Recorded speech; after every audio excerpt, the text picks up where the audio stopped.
नामांकित टायटन आणि सोनाटा कंपन्यांच्या उत्पादनांची नक्कल करून त्यांची विक्री करणाऱ्या दुकानावर चंद्रपूर शहर पोलिसांनी छापा टाकून तब्बल 659 नग बनावट मुद्देमाल जप्त केला।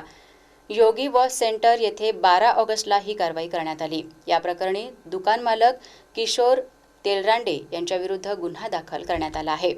टायटन कंपनीच्या उत्पादनांची नक्कल करून त्यांची विक्री करणाऱ्यांविरुद्ध कायदेशीर कारवाई करण्याचे अधिकृत अधिकार सीएनजी सिलिसिटर एलपीजी या कायदेविषयक संस्थेला देण्यात आले आहेत। या संस्थेत वरिष्ठ प्रतिनिधी म्हणून कार्यरत असलेले तक्रारदार गौरव तिवारी हे त्यांच्या तपास अधिकाऱ्यांसह 12 ऑगस्टला चंद्रपुरात आले होते। चंद्रपूर शहरातील एका दुकानात टायटन आणि सोनाटा कंपनीच्या बनावट उत्पादनांची विक्री होत असल्याची गोपनीय माहिती सीएनजी सिलिसिटर एलपीजीच्या तपास पथकाला मिळाली। माहितीचा खातरजमा करण्यासाठी संस्थेच्या अधिकाऱ्यांनी तात्काळ चंद्रपूर शहर पोलीस ठाणे गाठून पोलीस निरीक्षकांची भेट घेतली। तसेच कारवाईसाठी पोलीस संरक्षणाची मागणी केली। त्यानंतर पोलीस उपनिरीक्षक कपिल घुगे, प्रकाश नखाते तसेच अन्य पोलीस कर्मचाऱ्यांच्या पथकासह तक्रारदार, तपास अधिकारी आणि पंचांनी योगी वॉच सेंटर येथे छापा टाकला। दुकानाच्या झडतीत मोठा साठा उघड। छाप्यावेळी दुकानात उपस्थित असलेल्या व्यक्तीची चौकशी केली असता त्याने आपले नाव किशोर नथुजी तेलरांडे असल्याचे सांगितले। तसेच आपणच दुकानाचा मालक असल्याचे त्याने पोलिसांना सांगितले।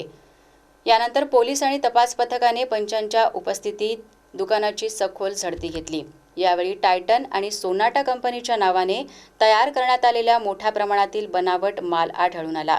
जप्त करण्यात आलेल्या मुद्देमालामध्ये 120 Sonata dial, 403 Titan dial, 6 Titan घड्याळे, 12 सोनाटा घड्याळे, 19 टायटन डायल केस, 32 सोनाटा डायल केस, 27 Titan chain, 34 Sonata chain, 6 Sonata घड्याळे असा एकूण 659 नग बनावट वस्तूंचा समावेश आहे।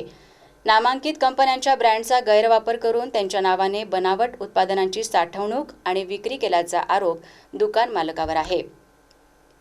या प्रकारातून स्वतःचा आर्थिक फायदा करून घेण्याचा प्रयत्न केल्याचे तक्रारीत नमूद करण्यात आले आहे। या प्रकरणी किशोर तेलरांडे यांच्याविरुद्ध चंद्रपूर शहर पोलीस ठाण्यात गुन्हा दाखल करण्यात आला आहे। जप्त करण्यात आलेल्या बनावट वस्तूंची निर्मिती, त्यांचा पुरवठा नेमका कुठून होत होता, या साखळीत आणखी कोणाचा सहभाग आहे का आणि या बनावट उत्पादनांची अन्यत्रही विक्री केली जात होती का याचा तपास पोलीस करीत आहेत। प्रकरणाचा पुढील तपास चंद्रपूर शहर पोलीस करीत आहेत।